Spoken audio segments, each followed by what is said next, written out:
All right, what's up, everybody? Today I'm joined by Greenville's two-year co-captain, Aaron Walker. Aaron, of all the guys on our team, as far as social media usage goes, you are very silent, and it's very hard for our fans to keep up with you sometimes. So tell me what's been going on, man. Not a whole lot. Just enjoying the off season. Still, relishing the fact that we were able to lift the trophy and really just trying to get back into it and get going and get eyes focused on the new season so we can do it all over again. Yeah, we were talking a little bit earlier, and you said that you did get to spend some time at home. Where is home for you? My parents still live in Woodstock, Georgia, Okay. so like 45 minutes north of Atlanta. So I went back there, saw them, had a good Christmas, saw some friends, enjoyed it for a bit and Yeah. jump back up here. May make a trip down there again before the season starts, but obviously within reason, got to be smart with the travel and everything. So we'll see what happens. Yeah, but you have been training. That is something that I have been seeing on your social media. You have been training. You mentioned you were with some of the other guys today training, so that is super exciting. Brings me kind of to my first question. As a guy that has spent going on 3 years now, so you have been with Greenville longer than I have. You have been with Greenville from the very, very beginning. The group of guys last year, was there ever a point where you just kind of stopped? I asked Dallas this question, where it really clicked that this is a special group, or did it take until lifting the trophy for you to realize, like, dang, we were like really good? Yeah, it was obviously a bit odd with the whole preseason and then having to stop, because of Yeah. COVID. So going into the year, I felt like we had a really good squad. We got to see glimpses of it in Mm-hmm. preseason, and then we had to cut the ties of that and kind of start doing our own stuff. So we took a step back in a way, which was kind of weird. Yeah. And we started doing small group trainings, getting back into another preseason. So it felt like an eternity of preseason. Yeah. And then once we started getting like fully into it, about to start the season, we had some friendlies against USL championship sides, and we could kind of see the bigger picture. And that was like, honestly, for me from the start, I felt like we had a really good chance. And we showed that being able to hop out to a first place right from the jump and then hold that throughout the season. So yeah, I would say like probably early on. It wasn't late, that's for sure. Yeah. Let's talk you personally for a second. I felt like you kind of fell into a different role for Greenville on the pitch this season. Did you kind of feel that way, that you were maybe more attacking minded than you had been previously?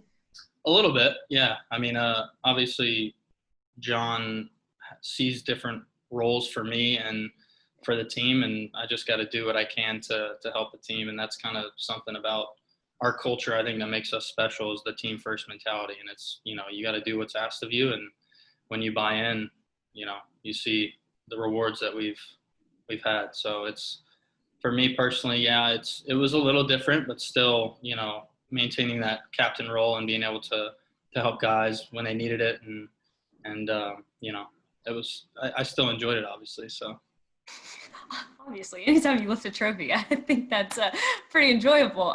But one thing that I noticed, just I sit kind of on the ledge, so I can kind of see the whole field during the games, and it's pretty close to you guys. And one thing that I thought John had been preaching kind of last, or really in 2019, that y'all really embodied in 2020, was the vocal step up. I felt like guys like you, guys like Dallas, even new guys like Brandon Fricky were a lot more vocal. Was that something that he just kind of harped to you guys, and you knew that it needed to be better, or did you make a conscious effort every single game to be like, they need to hear my voice as the captain of this midfield, as the captain of this team? yeah, I mean, obviously, me personally, I have to be able to be a voice and a presence on the field, but that's something that we worked on, actually, believe it or not. Like in preseason, we had conversations about being more vocal and being specific with our points and having one language and sort of dictating to people what you're going to do.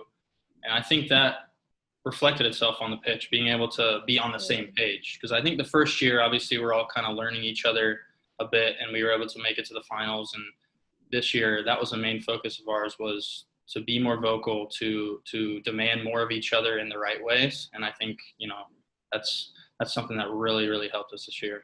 Yeah, and that's why I kind of wanted to bring it to light is because sometimes I feel that everyone just thinks that preseason is, technical abilities, tactical skills, and of course it is, but there are so many things like vocal leadership that you wouldn't think that you actually have to work on during training that you do and that make a huge difference. One thing that everyone that I've talked to has said has made a huge difference was that going into that second preseason really and kind of having to focus more on the smaller group training sessions. Did you feel that that was a really big key to y'all success this year? I do. Yeah. Obviously, those are things that you don't always get to do at this level, is kind of take a step back and work positionally every day in small groups. So everything can be sort of honed in on and focused on. That's something that was kind of cool. And I think it's something that, the staff wants to do again this year, is sort of focus really in on the details and then sort of expand it out into, the bigger picture with the full squad. And I think it really helped us. I really do. And kind of on that note, you brought about a positive spin that kind of happened with the whole pandemic, with having two preseasons. I mentioned this to Brandon, there's got to be a way to spin this in a positive light. You have a very positive mindset. So I'm just kind of curious, how do we know it's something we're going to continue with in 2021.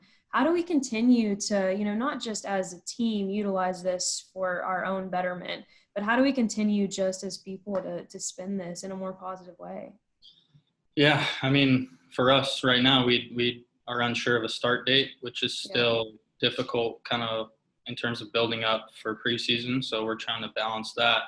But I believe everything happens for a reason. It sounds, a bit cheesy to some, but I mean, we got to focus on what the situation that we're in, and there's no point in focusing on anything else. So I think for me, and the guys, I hope it's just keep grinding, and we're going to go at some point. We're going to get there. It's just keep chipping away, and it could always be worse. So that's sort of my mindset right now. Absolutely. And you can only focus on so much at a time. Why not focus on the day-to-day? Like you're saying, the little details that really make our team, our club, our organization kind of who they are. Speaking of our organization, you are in a rare position. You and really a handful of guys are in a rare position where you have seen our club from the start and you have built it up now to be League One champions. What are you looking forward to in 2021? I asked Dallas, I was like, what else can you accomplish? What else can you do? So what are you looking to bring in 2021? That can be you specific on the field. That can be your leadership, anything.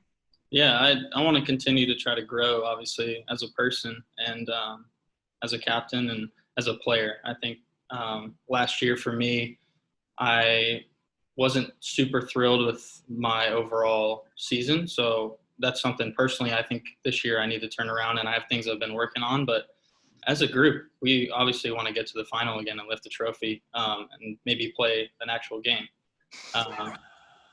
But yeah, honestly, just lifting the trophy again, because I think a lot of us are still hungry to do that. It's not like we're – okay, we did it. We made it to the final this year, and we actually were able to lift a trophy. We're going after it again. There's no mistake there that guys are going to come in chomping at the bit, and we're going to be ready to go. I think what's going to be so interesting about this year is that last year there was a point in time where you weren't necessarily the underdog, but like no one knew what was going to happen. They're like, who's going to come back from this second preseason and be good? We don't know, no one knows how to deal with this.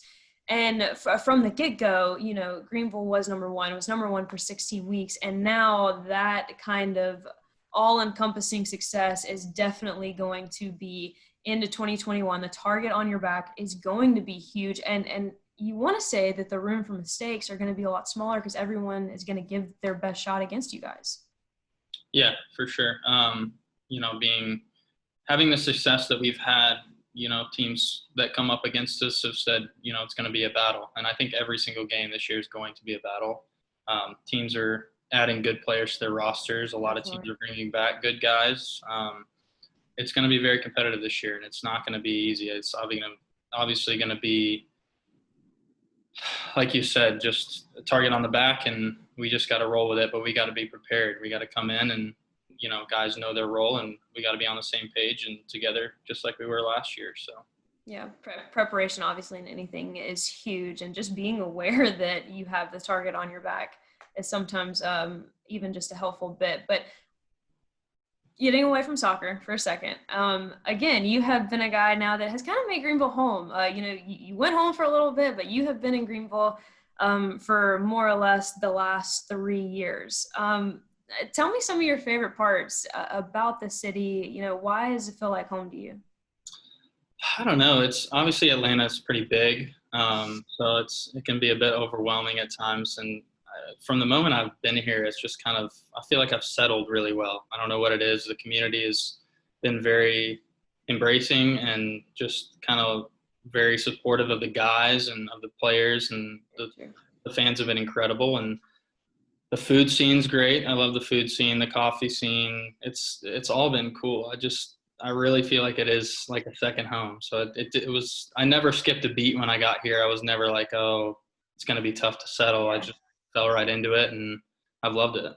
Yeah, I think that the sponsors have done such a good job of making you guys feel special. One thing that Brandon and I kind of joked about was when we welcome fans back in, I wonder, did you guys kind of be like, are they going to come? Because definitely, Caitlin and myself and some of the front office members were like, I hope they didn't forget about us. It's been like 8 months. They haven't seen us, like we haven't stepped on a field in 8 months. What are we going to do? And the support of seeing the fans from that first game back, I don't know about you, but I was just so thrilled and so happy and almost surprised that they just were so into us still.